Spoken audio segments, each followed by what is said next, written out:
Lesson 9 warning alarm. इस chapter में हम वार्निंग अलार्म्स के बारे में जानेंगे। वार्निंग अलार्म्स बिजी में बेसिकली रेज होते हैं जब कोई ऐसी कंडीशन हो जिससे कि कोई नेगेटिव इम्पैक्ट हो सकता है या फिर नेगेटिव इम्पैक्ट ना भी हो, मतलब कुछ ऐसी कंडीशंस हैं जो आप चाहते हैं कि यदि वो कंडीशन अराइज हो तो आपको एक वार्निंग रेज हो जाए स्क्रीन पे। तो इसी तरीके से बहुत सारे वार्निंग अलार्म्स बिजी में प्रोवाइड करे गए हैं, जिनको कि अब हम देखेंगे कि क्या वार्निंग अलार्म्स प्रोवाइड करे गए हैं एंड कैसे आप उन्हें कॉन्फ़िगर कर सकते हैं। तो सबसे पहले हम एडमिनिस्ट्रेशन कॉन्फ़िगरेशन मेन्यू में वार्निंग अलार्म्स ऑप्शन में जाते हैं। वार्निंग अलार्म्स पे क्लिक करती है, देखिए ये स्क्रीन आपके सामने नज़र आ रही है।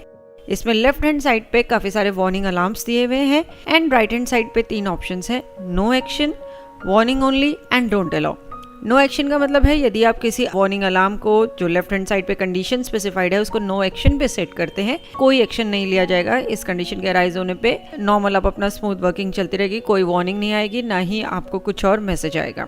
यदि आप वार्निंग ओनली पे सेट करते हैं तो डेट मीन्स कि ऐसी कोई भी कंडीशन अराइज होती है तो एक वार्निंग मैसेज आपको स्क्रीन पे नजर आ जाए। फॉर एग्जाम्पल जैसे नेगेटिव कैश के लिए वार्निंग ओनली पे सेट है, तो यदि कभी भी पेमेंट करते टाइम कैश नेगेटिव जाने लगेगा तो आपको एक वार्निंग स्क्रीन पे आ जाएगी कि ये ट्रांजैक्शन यदि आप कंप्लीट करते हैं तो आपका कैश नेगेटिव में पहुंच जाएगा। इस तरीके से वार्निंग आएगी जिसमें कि आप उस वार्निंग को सरपास भी कर सकते हैं, मतलब then it's will be up to you कि आप उसको सेव करें ट्रांजैक्शन को या ना करें। And next option is don't allow. यदि आप डोंट अलाउ पे सेट करते हैं किसी कंडीशन को तो उस कंडीशन के अराइज होने पे जब तक कि आप कोई चेंजेस नहीं करेंगे आप उस वाउचर को सेव नहीं कर पाएंगे। फॉर एग्जाम्पल नेगेटिव कैश को ही यदि हम डोंट अलाउ पे सेट करते हैं एंड आप कोई पेमेंट का ट्रांजैक्शन एंटर कर रहे हैं तो आपको एक मैसेज आ जाएगा कि ये ट्रांजैक्शन कैरी आउट होने पे आपका कैश है वो नेगेटिव चला जाएगा, आप फर्दर प्रोसीड ही नहीं कर पाएंगे अनलेस एंड अनटिल जब आप उसमें इतनी एंट्री ना कर पाएं कि कैश नेगेटिव में ना जाए। वार्निंग ओनली के केस में आपके पास ऑप्शन है कि आप वाउचर को सेव कर भी सकते हैं एंड नहीं भी, it's up to you. Don't allow के केस में आप फर्दर प्रोसीड नहीं कर पाएंगे जब तक कि आप उस एंट्री में कुछ चेंजेस नहीं करेंगे जिससे कि कैश नेगेटिव ना जाए। तो डिफरेंट ऑप्शंस जो लेफ्ट हैंड साइड पे प्रोवाइड करी गई हैं, फर्स्ट है नेगेटिव कैश, उसे हमने डिस्कस किया ही है। नेक्स्ट है नेगेटिव स्टॉक, यानी कि कोई भी आप इन्वेंट्री से रिलेटेड एंट्री करते हैं जिसका इम्पैक्ट ऐसा होगा कि स्टॉक आपका माइनस में जाने लग जाएगा, यानी कि आपके पास इतना स्टॉक है ही नहीं एंड आप उससे ज़्यादा सेल कर रहे हैं, तो उस केस में एक वार्निंग आपको आएगी। तो यहाँ पे हमने इस ऑप्शन को डोंट अलाउ पे सेट किया है कि ऐसी कोई ट्रांजेक्शन हम ना कर पाएँ जिससे कि हमारा स्टॉक नेगेटिव में जाए। नेक्स्ट ऑप्शन है minimum level, reorder level and maximum level, यानी कि आइटम के क्रिटिकल लेवल्स यदि आपने सेट करे हुए हैं, ये जब हम आइटम मास्टर को डिस्कस करेंगे तो वहाँ पे क्रिटिकल लेवल्स भी बताएंगे। तो यदि ये आपने सेट करे हैं तो आइटम का मिनिमम लेवल या रीऑर्डर लेवल या मैक्सिमम लेवल रीच होने पर आपको वार्निंग आ जाएगी। हम देखेंगे भी आगे कि किस तरीके से वार्निंग रेज होंगी। नेक्स्ट ऑप्शन है मिनिमम सेल प्राइस। यदि आप मिनिमम सेल प्राइस से बिलो सेल कर रहे हैं तो उस केस में आपको एक वार्निंग आएगी। यहाँ पे एक और ऑप्शन भी दी हुई है, treat purchase price at minimum sale price. यदि आप चाहते हैं कि आपका जो परचेज प्राइस है वही आपका मिनिमम सेलिंग प्राइस हो तो आप वो भी इस ऑप्शन को इनेबल कर सकते हैं। तो जो भी आपका परचेज प्राइस होगा बिजी उसको ही मिनिमम सेल प्राइस एज्यूम करेगा। यदि उससे कम में आप कोई आइटम सेल करना चाहते हैं तो वो ये वार्निंग रेज हो जाएगी। नेक्स्ट है sale price greater than MRP। यदि आप ऐसी कोई कंडीशन अराइज होती है जिसमें आपने सेल प्राइस ऐसा एंटर कर दिया है वाउचर में जो कि उसके MRP को भी एक्सीड कर रहा है तो आपको एक वार्निंग रेज होगी। यहाँ पे हमने इस ऑप्शन को डोंट अलाउ पे सेट किया है। नेक्स्ट है tax invoice to from a party without TRN and retail invoice to from a party with TRN, यानी कि आपने कोई टैक्स इनवॉइस पार्टी से रिसीव किया है या रेस किया है ऐसी पार्टी से जिसके पास TRN नहीं है, या फिर रिटेल इनवॉइस रेस किया है या रिसीव किया है ऐसी पार्टी से जिसके के पास TRN है। तो इन कंडीशंस में आपको कोई वार्निंग चाहिए या नहीं चाहिए।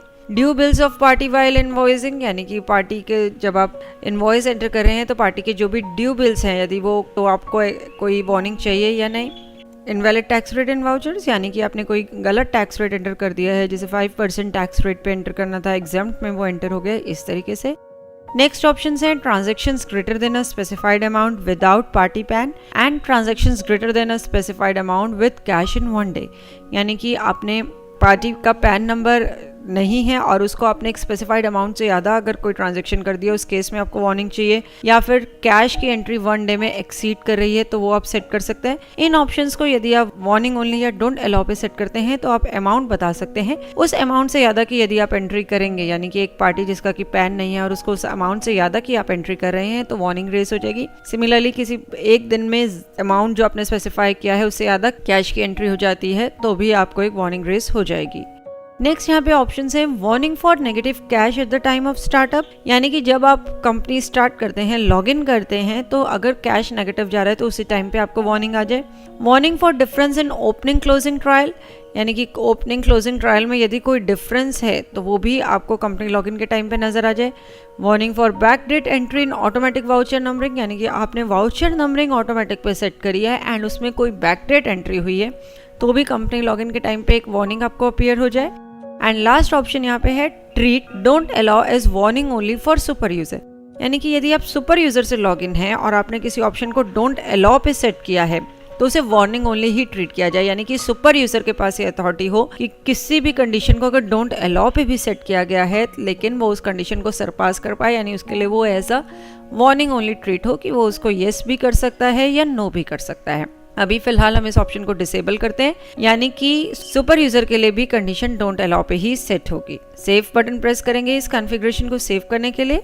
अब हम एक आइटम मास्टर क्रिएट करते हैं। हम आइटम ऐड ऑप्शन में गए, आइटम का नेम स्पेसिफाई किया, आइटम का ग्रुप बताया, यूनिट, ओपनिंग स्टॉक की वैल्यू, उसका टैक्स कैटेगरी स्पेसिफाई किया एंड उसके बाद हमने इस आइटम का sales price, purchase price, MRP, minimum sale price ये सब सेट किया। ये आप यहाँ देख सकते हैं, sale price 2200, purchase price 2100, MRP 2300 and minimum sale price 2150।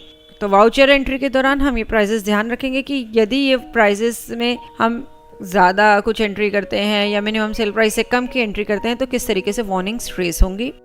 इसके बाद हम इस आइटम के क्रिटिकल लेवल सेट करते हैं। क्रिटिकल लेवल सेट करने का मतलब है minimum level, reorder level, maximum level जो है आप इस आइटम के लिए सेट कर सकते हैं। तो हमने यहाँ पे डिफरेंट क्वांटिटी स्पेसिफाई करी है कि मिनिमम जो लेवल है इस आइटम का क्वांटिटी का वो 1, रीऑर्डर लेवल हमने 2 पे एंड मैक्सिमम लेवल 10 पे हमने सेट किया है कि जब भी स्टॉक इस लेवल पे पहुंचेगा तो एक वार्निंग हमें जो है वाउचर एंट्री के दौरान नजर आ जाएगी। सेव बटन प्रेस करेंगे अब हम आइटम मास्टर को सेव करने के लिए।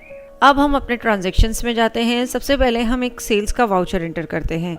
सेल्स हेडर से जुड़ी डिटेल्स हमने स्पेसिफाई करी, सेल टाइप, पार्टी हमने सिलेक्ट करी, आइटम हमने यहाँ पे सिलेक्ट करी, सोनी ब्राविया टीवी जो अभी हमने क्रिएट करी थी आइटम वही हमने यहाँ सिलेक्ट करी। क्वांटिटी बताई कि हम 4 पीसेस सेल कर रहे हैं। तो देखिए क्वांटिटी बताते ही यहाँ पे एक मैसेज आ गया, stock of this item is going negative, can not continue now. क्योंकि हमने नेगेटिव स्टॉक का जो वार्निंग अलार्म है वो डोंट अलाउ पे सेट किया था, तो जब तक अब आप ये क्वांटिटी लेस नहीं करेंगे तब तक आप आगे प्रोसीड नहीं कर सकते, यानी कि इस वाउचर में आगे एंट्री नहीं कर सकते। क्यों? क्योंकि अभी जो स्टॉक है वो नेगेटिव जा रहा है। तो अब हम यहाँ पे ओके बटन प्रेस करेंगे। क्वांटिटी हमने 1 एंटर करी, प्राइस देखिए अब हमने इसका चेंज कर दिया, हमने 2350 कर दिया। आपको ध्यान हो हमने इसकी एमआरपी 2300 बताई थी।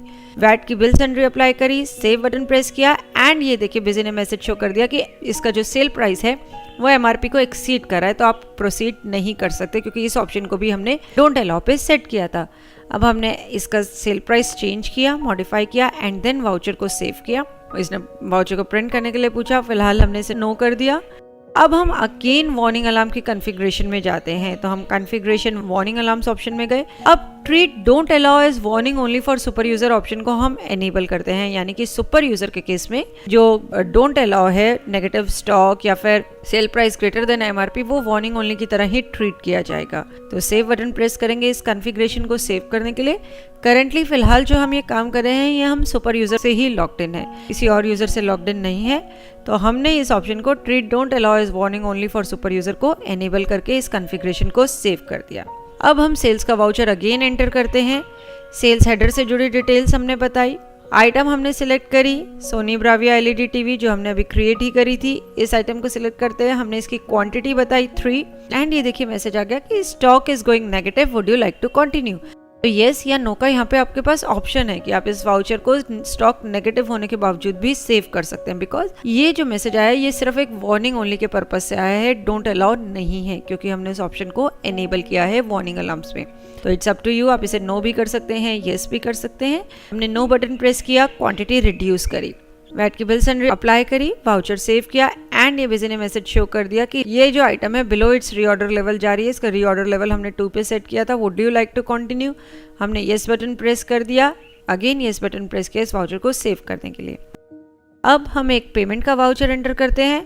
यहाँ पे हमने वाटर एंड इलेक्ट्रिसिटी एक्सपेंस लिए हैं 450, हमने उसका अमाउंट एंटर किया है, क्रेडिट किया है हमने कैश अकाउंट को एंड सेव बटन प्रेस करते ही बिजी ने मैसेज शो कर दिया कि cash balance is going negative, would you like to continue. तो इट्स अप टू यू, आप इस वाउचर को सेव भी कर सकते हैं एंड नो करके इस अमाउंट को चेंज भी कर सकते हैं, जिससे कि आपका कैश नेगेटिव में ना जाए, या फिर आप पहले कुछ अपने कैश की एंट्रीज डाल सकते हैं, रिसिप्ट की या कोई और कैश की। तो ये है हमारा वार्निंग अलार्म का ऑप्शन, जिसको कि यूज करके आप डिफरेंट वार्निंग अलार्म्स सेट कर सकते हैं।